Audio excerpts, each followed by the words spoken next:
On May 25, 2026, prominent figures in the tech industry, including Anthropic co-founder Chris Olah, gathered inside the Vatican's Synod Hall.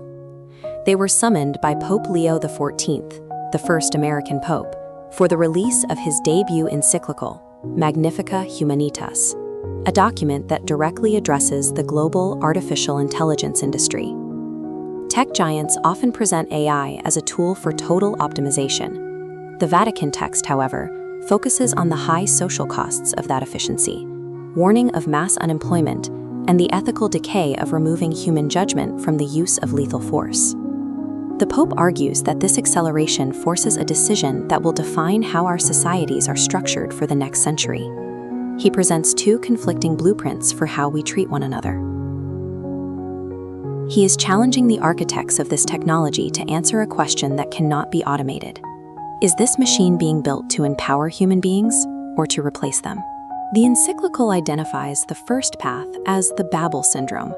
Using the ancient story of the Tower of Babel, it describes a society driven by the idolatry of profit, one that reduces the mystery of the human person to mere data points and performance metrics.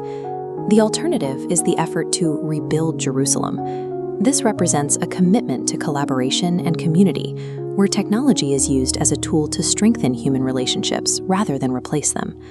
To see which path we are currently following, the text analyzes the two pillars of our modern world, the dignity of labor and the conduct of war.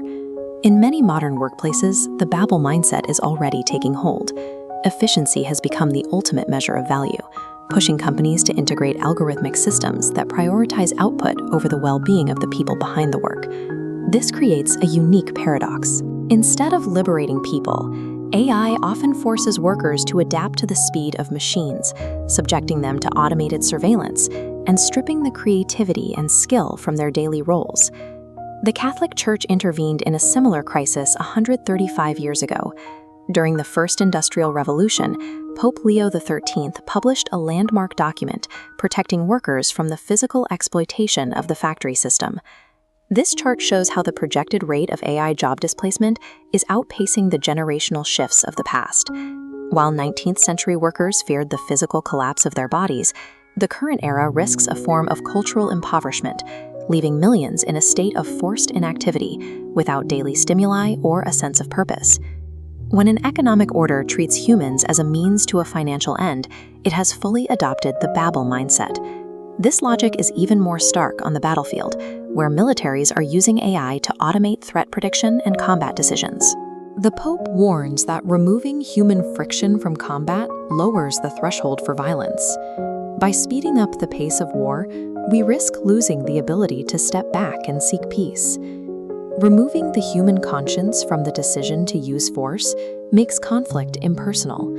It reduces victims to data and turns lethal choices into statistical adaptations. Autonomous weapons represent the final extension of the Babel Syndrome, the complete mechanization of death, stripped of human accountability. To rebuild Jerusalem, we must start with the premise that humans were created for relationship and communion, not just for the sake of efficiency.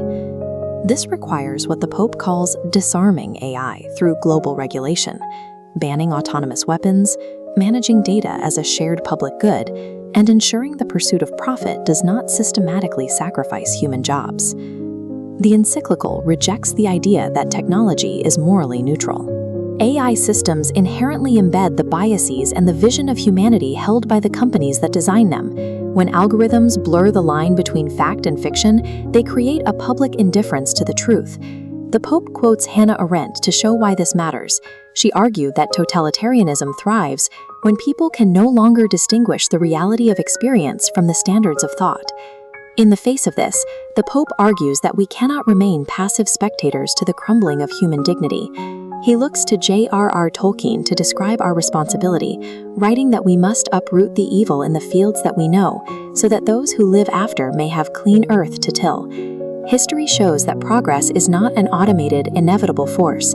The Pope points to leaders like Martin Luther King Jr., who changed the trajectory of his time by insisting that human dignity must outweigh the efficiency of an unjust system.